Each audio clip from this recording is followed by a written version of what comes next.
Yo, tapping in real quick for this UFC fight night.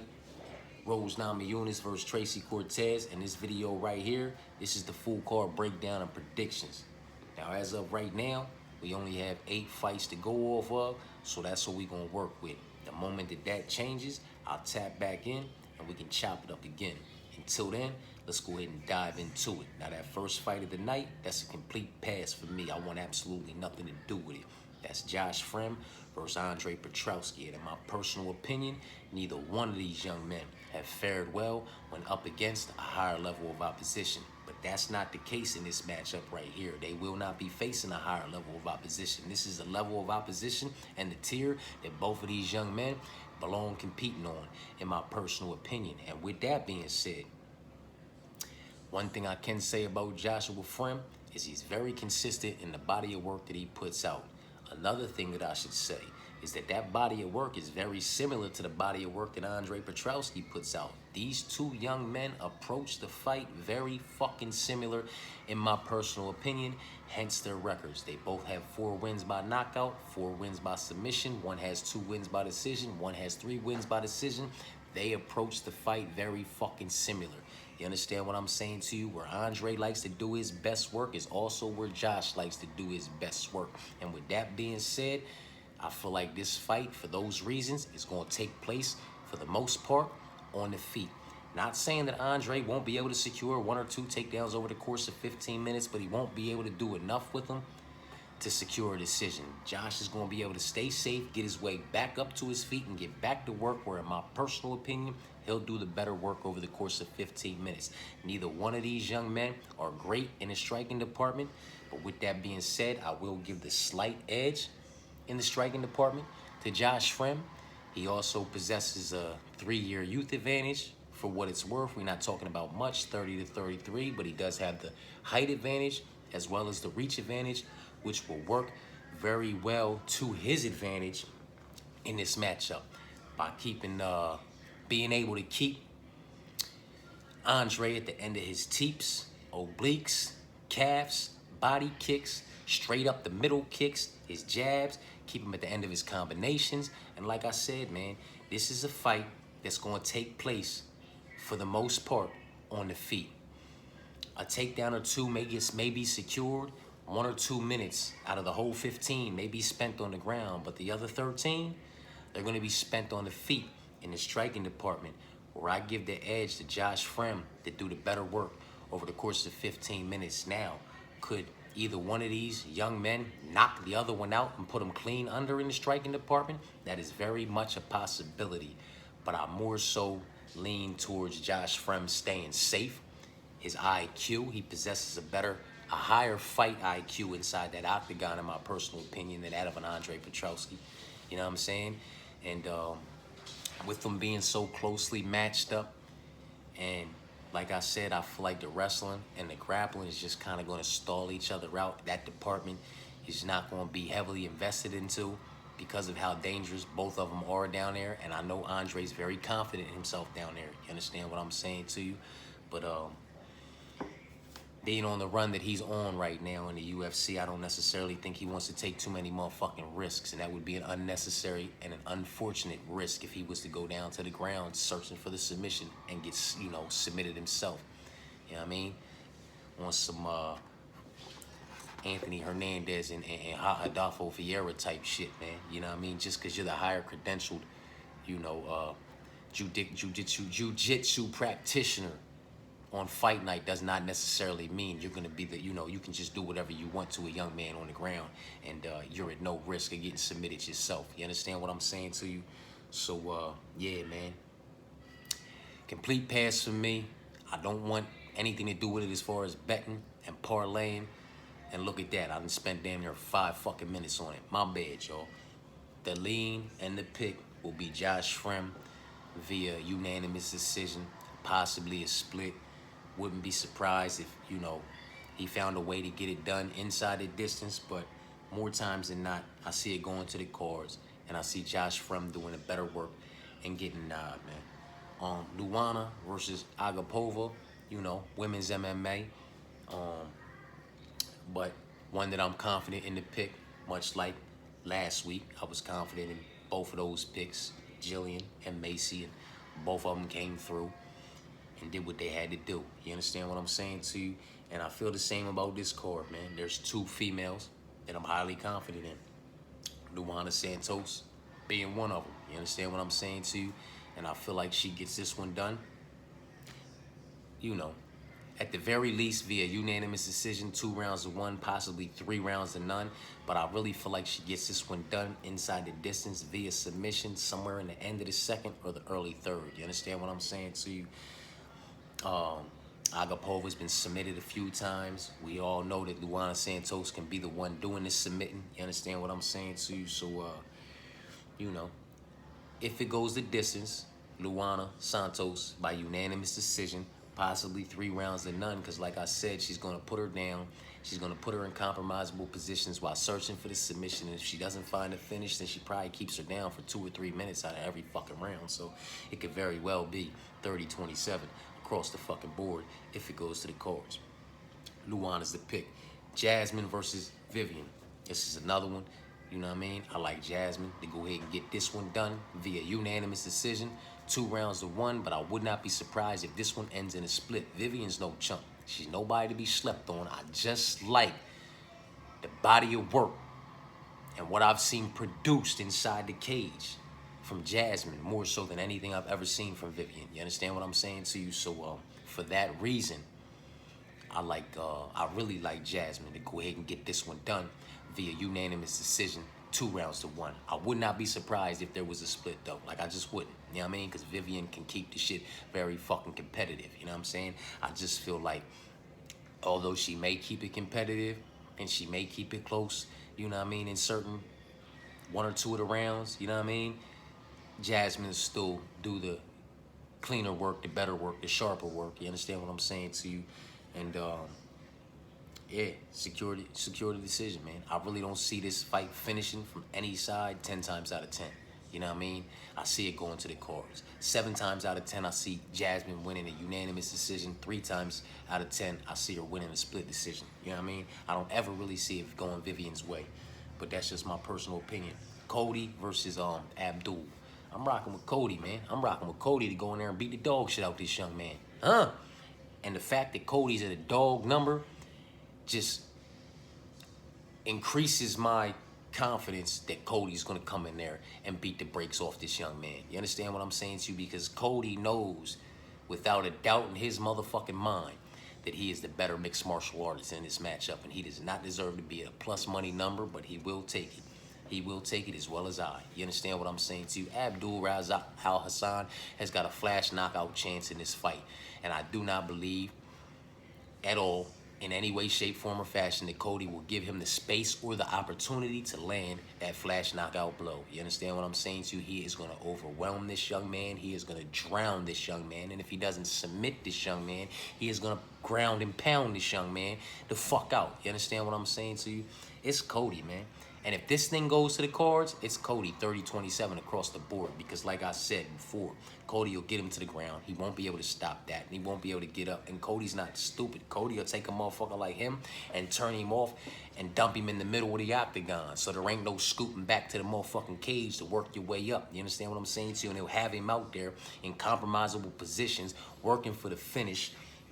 And, you know, if he doesn't get it and it goes the distance, it's 30-27 across the whole fucking board for him. Cody gonna fuck this man up, in my personal opinion. So that's my first dog that I really like. Like, you know what I mean? I like Frem to get it done over Petrowski, but that's not in my picks, you know what I mean? That's not in my picks and my parlays. I'm just offering that up. But I like motherfucking Luana, Jasmine, I like Cody, and then we gonna go on over here, man. Christian versus Julian. And I'm gonna go ahead and rock with Julian, man. I'm with Julian to go ahead and get this one done. Wouldn't be surprised if it was inside the distance neither, you know what I mean? But unanimous decision at the very least, in my personal opinion, man. At 34 years old, I know Christian's younger than him, but at 34 years old, Julian Rose is still in his prime, still getting better. Nothing's falling off and nothing's slowing down. You understand what I'm saying to you? And his submission game is vicious. He's dangerous everywhere. He can crack. He got pop in his shots. He can put you to fucking sleep. He can club and sub you, or he can just submit you if you want to play the wrestle game with him, man. You know what I mean? I've cashed at plus money with Julian Erosa so many times, man. You know what I mean? And I've lost with him a couple times too, but I'm okay with it. For all the times that I win with him, I'm not going against the grain, man. You know what I mean? On the feet, he's fucking dangerous. He possesses the height. He possesses the reach. He knows how to use it, and he got pop on his shots, like I told you, and he's got fucking speed. Like, I'm not going to sit here and say Christian Rodriguez is faster than this young man or more powerful than this young man. You understand what I'm saying to you? Julian got pop in his shots, and the boy's fast. You feel what I'm saying? He's fucking vicious, and he's nasty everywhere, man. I said it when he fought Ramos on the last joint, on his last card that he fought when he was plus money. You know what I'm saying? If Ramos wants to play that wrestle game, he's going to snatch that fucking neck up, man. And if Christian Rodriguez doesn't like how things are going on the feet, which I know he's not going to like how things are going on the feet, and he will shoot for a takedown at some point in this motherfucking fight, he will be the one to initiate the wrestling and grappling exchanges. Trust me when I tell you, he better be very fucking careful. He better strategically work that shit into his game and not do it because he feels like he needs to, because he doesn't like how it's going on the feet, because that's when Julian Erosa really gets motherfuckers. You understand what I'm saying to you? When he catches you on the feet and you don't like how it's going, so you desperately shoot, that's when he locks that neck up. And I get it. A motherfucker being 5'7", 5'8", shooting in on a motherfucker who's 6'3", can get in there, and you know what I mean? That height can work against him. You can get in there quick and scoop them up and dump them right on their booty. But sometimes that's Julian's game. So he knows if you don't like how something's going on the feet, you're going to shoot in. And he knows when he's caught you on that feet. He knows what he's doing to you on that feet. And when you get ready to shoot, and he got the ghillie waiting. And that's where the height works against you. That's where you're 5'7", and you're diving into a prepared guillotine that's, you know what I mean, that's waiting for you to come in, because he knows he's made you uncomfortable on the feet. So now he's got you desperately diving, and he sinks that motherfucker up. Now the height works against you because he's got that thing sunk up, and he's lifting you up, and he's walking you across the octagon while you on your fucking tippy toes. Your 5'7", 5'8" is on its tippy toes, trying to find the fucking hands and fight the hands to get out of this motherfucking guillotine before you just choked, sleep, or tapped out. You know what I mean? And he'll have you on the back of the he'll have you backing up on the gate and shoot off the gate on him. So when he locks the ghillie up and turns you around, you in the middle of the motherfucking cage, man, on your tippy toes like a little motherfucking baby, man. Like a little brother trying to find a motherfucking chokehold and get this motherfucking boy, and before you know it, you're fucking sleep. Or you're panicking, you're tapping. You understand what I'm saying too? Or the ref's grabbing your arm and the shit's just dropping down because you're already out, man. Julian's dangerous, man. He's dangerous, man. And I wouldn't be surprised if Christian Rodriguez catches his second loss. He caught one to Jonathan Pierce. I wouldn't be surprised if he catches this next one to Julian Erosa. You understand what I'm saying to you? I really don't see a night outside of him finishing Julian Erosa inside the distance, which can happen. You understand what I'm saying to you? I don't see a night where he wins this fight. I really feel like it's Julian Erosa's fight to lose, man.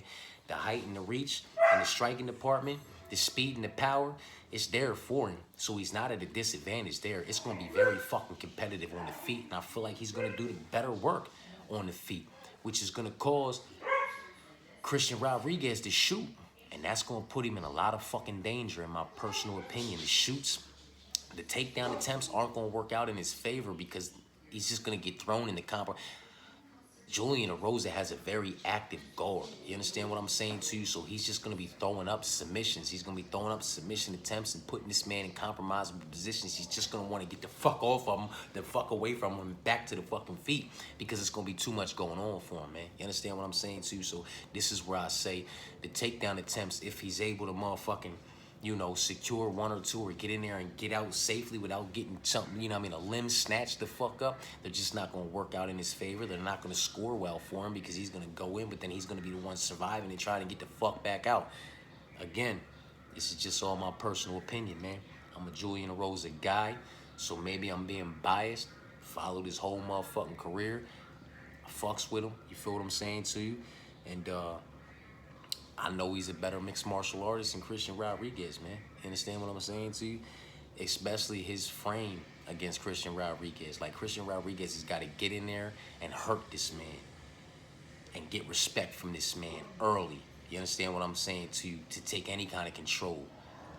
He's going to have to get him down and you know, safely play the top game and search for his own submissions to put this man in compromisable positions in his own right, They try to search for the finish, and it's like, I just don't see that happening, man. Julian Rose's guard is active. In the striking department, he's solid. You know what I mean? He's got pop in his shots. He's durable in his own motherfucking right. Ain't nothing soft about him. You know what I'm saying? So I like him. He's not locked up in my main 3-leg, 4-leg, 5-leg, or 6-leg, but he will be in my motherfucking haymaker, and he will be in my dog plays. You know what I'm saying? So Julian's the pick, man. It is what it is. Gabriel Bonfim versus the boy Ange Lusa, man. I'm going to go ahead and side with Gabriel Bonfim to get this one done. Via unanimous decision, 2 rounds to 1. But again, much like the Jasmine versus Vivian fight, I wouldn't be surprised if this one ended in a split decision. I don't really see it finishing from either side. Both guys, you know what I mean, both of these motherfuckers are tough, man. You know what I mean? And if Ange Lusa shows up, man, it could definitely be a split decision. You understand what I'm saying to you? Like, if he shows up like he showed up on Jack Della Maddalena, it could be a long fucking night for Gabriel Bonfim. You understand what I'm saying to you? And it could end in a split decision with Gabriel Bonfim maybe just doing a little bit of the better work over the course of 15 minutes. But who knows, man? This fight could get real spicy. And it's always like that for one of the biggest favorites, man. Like Gabriel Bonfim at -400 is like the biggest favorite on this card right now, man. And I don't necessarily understand why. You understand what I'm saying to you? Ange Lusa's no chump. He's no chump. You know, he looked real good in there against Matt Della Maddalena. I understand Mark Della Maddalena. I understand he lost that fight, but he looked good in that fight, man. Now I understand when he came in, you know, and you know his latest showing wasn't the greatest showing. So maybe that's why we got Gabriel Bonfim at -400. You feel what I'm saying to you? But still, yeah, I don't know, man.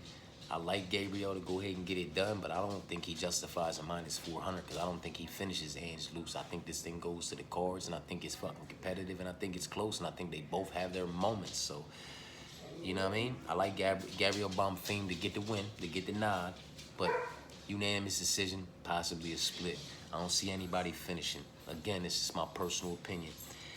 Santiago Ponzinibbio versus Muslim Salikov. I'm rocking with Santiago Ponzinibbio to go ahead and get this one done. 2 rounds to 1. Unanimous decision, man. You know what I'm saying? I don't see no split here, and I don't see no finish here from either side. You understand what I'm saying to you? I see this one going to the cards. 2 rounds to 1. Santiago Ponzinibbio doing the better work over the course of 15 minutes. Maybe Muslim Salikov locks up a takedown to edge out 1 round. You understand what I'm saying to you? But I don't think he's going to lock up enough to secure any more rounds. So Santiago will be the pick. Rose versus Tracy. This is the main event. You know what I mean? I'm rocking with Rose. I'm siding with Rose to go ahead and get this one done. 3 rounds to 2. Wouldn't be surprised if this was a split neither. And with that being said, this is one that I'm securing my back door on. Like this leg on parlays, I'll be putting a couple of them in and going, you know, different ways, man. You know what I'm saying? Because I can see a night where Tracy Cortez shows up and is able to mix in the boxing with the wrestling, secure the takedowns, and you know, drag Rose out and get the nod via split decision to go her way. You know what I mean? Tracy Cortez's way. You know, she might come in here and be kryptonite. Her boxing and her wrestling, her grappling, her takedowns, it might be a kryptonite for Rose. Something, you know, like, and that's with all due respect to Rose. Like some people just have your card. Some people are just kryptonite to you. You know what I mean? Like the Cookie Monster, Carla Esparza.